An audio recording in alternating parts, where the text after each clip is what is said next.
Bismillahirrahmanirrahim. Assalamualaikum warahmatullahi wabarakatuh. Kembali lagi di channel Sahabat Pintar. Teman-teman semuanya, minggu lalu kita telah membahas di bab ketiga tentang hakikat filsafat dan hakikat pendidikan. Pada pertemuan kali ini kita akan membahas tentang bab 4 yang dimana materinya yaitu filsafat pendidikan sebelum abad ke-20. Baik, langsung saja kita masuk ke materi yang akan kita bahas. Adapun materi yang akan kita bahas pada pertemuan kali ini, teman-teman jangan lupa menyimak dengan secara baik ya. Yang pertama, materi yang akan kita bahas yaitu bagaimana latar belakang munculnya filsafat. Yang kedua, bagaimana filsafat pendidikan sebelum abad ke-20. Yang ketiga, bagaimana metodologi ilmu pendidikan sebelum abad ke-20. Dan yang keempat, bagaimana mazhab-mazhab filsafat pendidikan. Yang kelima atau yang terakhir pada materi pembahasan kita kali ini, apa implikasi pendidikan filsafat sebelum abad ke-20 untuk masa kini.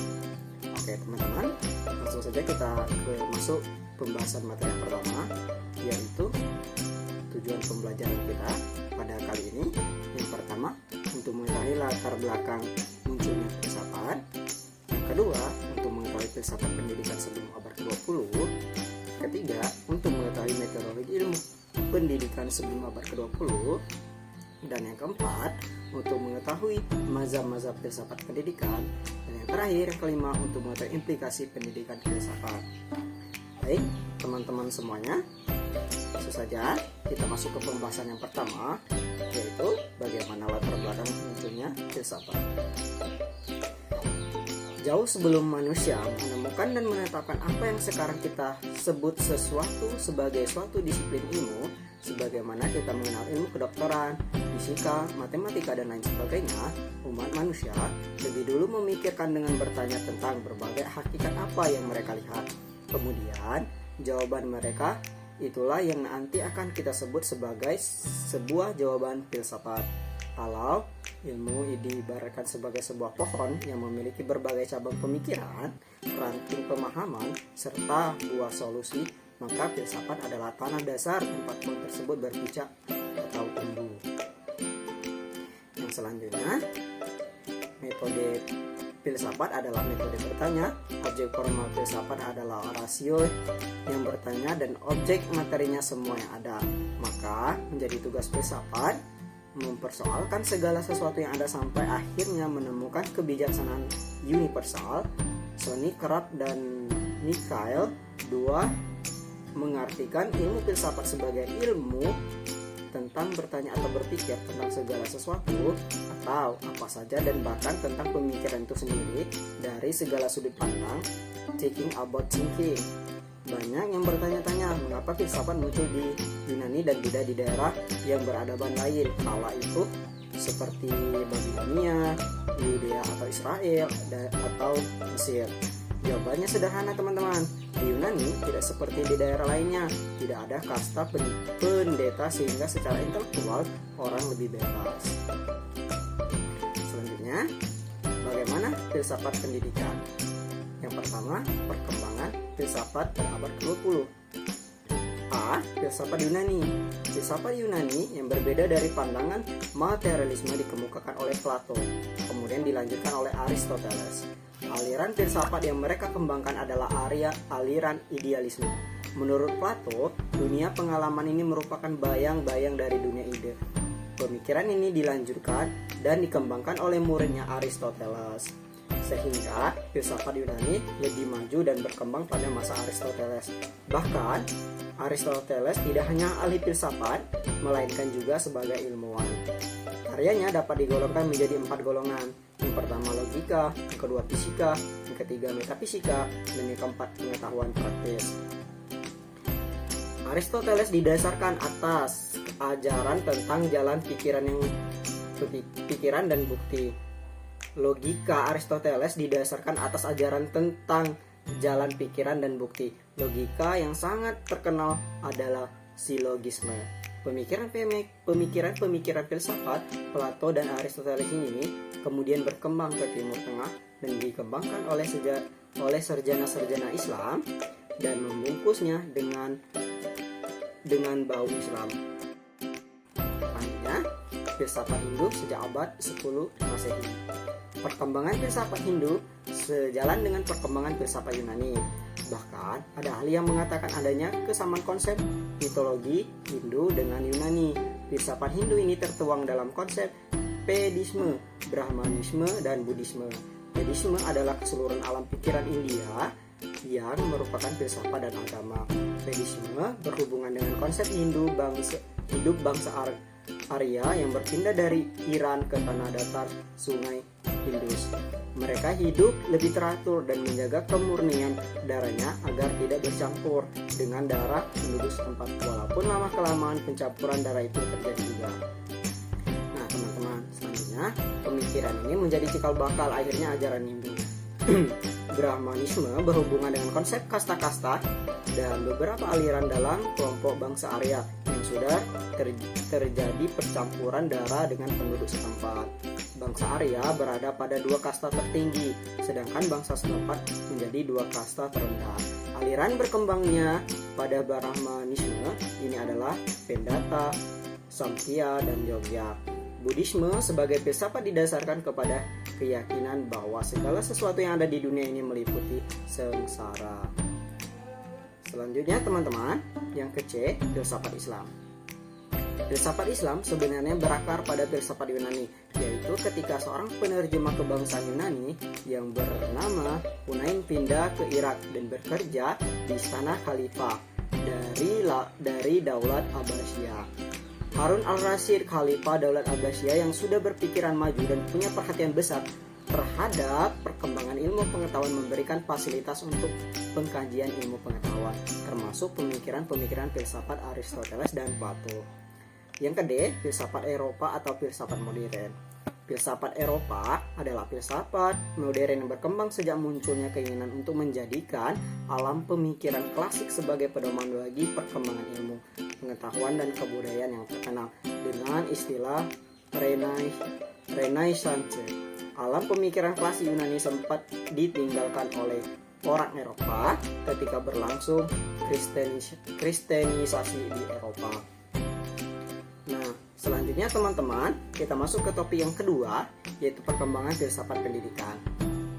Pengertian filsafat pendidikan.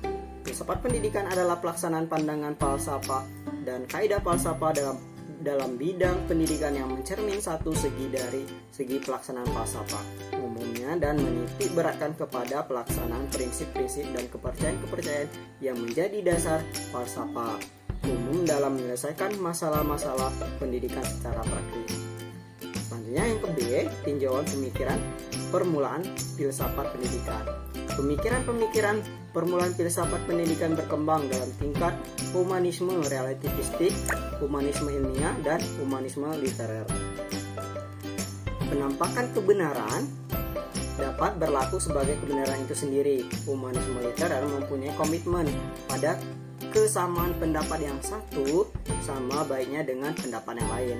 Perkembangan filsafat pendidikan selanjutnya diwarnai oleh filsafat empirisme yang diprakarsai oleh John Locke pada tahun 1632 sampai 1704 yang dikembangkan dari gagasan Comenius.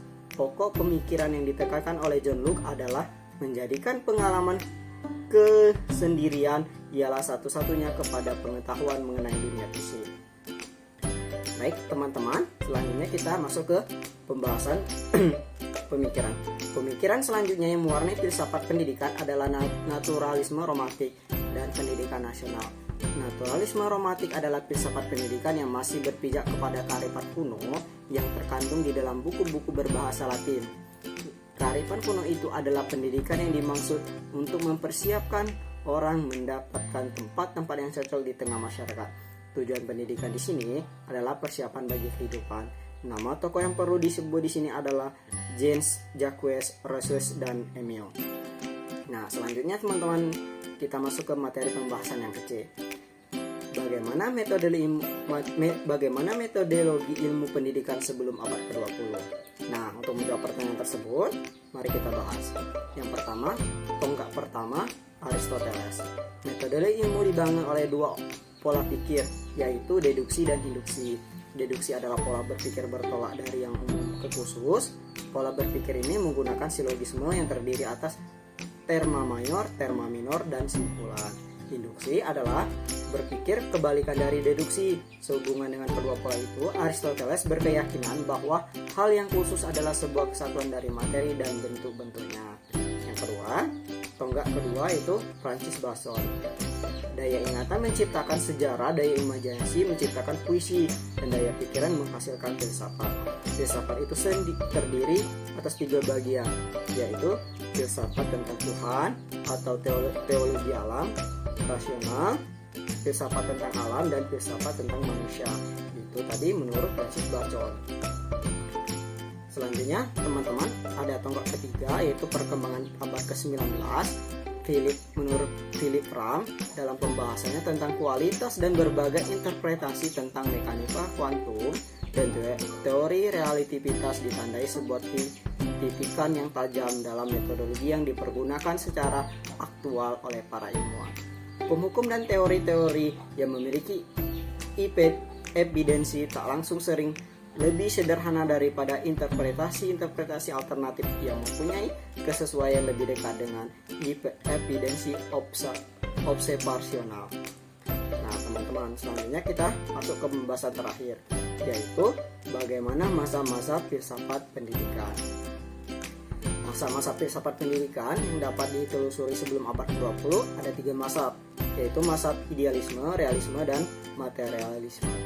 Mazhab-mazhab yang lain kebanyakan tumbuh di lahir abad ke-19 dan berkembang pada abad ke-20, seperti pragmatisme, eksistensialisme, progresivisme, perennialisme, esensialisme, dan rekonstruksionisme. Nah, teman-teman, selanjutnya kita masuk ke pembahasan yang ketiga, apa implikasi pendidikan filsafat sebelum abad ke-20 untuk masa kini. Nah, untuk menjawab pertanyaan tersebut, ada beberapa poin penting. Pertanyaan juga, yang pertama, haruskah scholastic method digunakan di sekolah zaman sekarang? Yang kedua, haruskah pendidikan mempersiapkan siswa pada posisi tertentu di masyarakat? Atau haruskah sekolah memandu siswa atau self-actualization? Yang ketiga, haruskah negara mengontrol apa yang diajarkan oleh guru? Yang keempat, haruskah nilai-nilai tradisional dimasukkan ke dalam kurikulum? Yang kelima, apakah kurikulum Plato sesuai dengan kebutuhan siswa sekarang? Yang keenam, haruskah sekolah mengembangkan karakter siswa? Kalau iya, apa yang diajarkan? Yang ketujuh, apakah karakter pendidikan melibatkan indoktrinasi? Yang kedelapan, apakah anak dilahirkan sudah baik? Yang kesembilan, haruskah guru menjadi guide atau fasilitator? Kalau iya, haruskah guru terlibat langsung dalam proses pembelajaran? Yang ke-10, haruskah memasukkan nilai-nilai moral dalam pembelajaran? Nah teman-teman, dari beberapa pertanyaan tersebut, maka kita perlu menjawabnya dengan beberapa kajian dari buku-buku filsafat. Oleh sebab itu, untuk menjawab semua pertanyaan yang telah tertera di implikasi pendidikan filsafat sebelum abad ke-20 untuk masa kini, mungkin kita akan menampilkan video selanjutnya, yaitu pada bab kelima. Baik, cukup sekian pembahasan kita pada hari ini. Kita tutup. Semoga apa yang disampaikan bisa dicerna dan bisa menjadi bermanfaat bagi kita semua. Saya akhiri, wabillahi taufiq wal hidayah. Wassalamualaikum warahmatullahi wabarakatuh. Bye bye. Saksikan video selanjutnya. Terima kasih.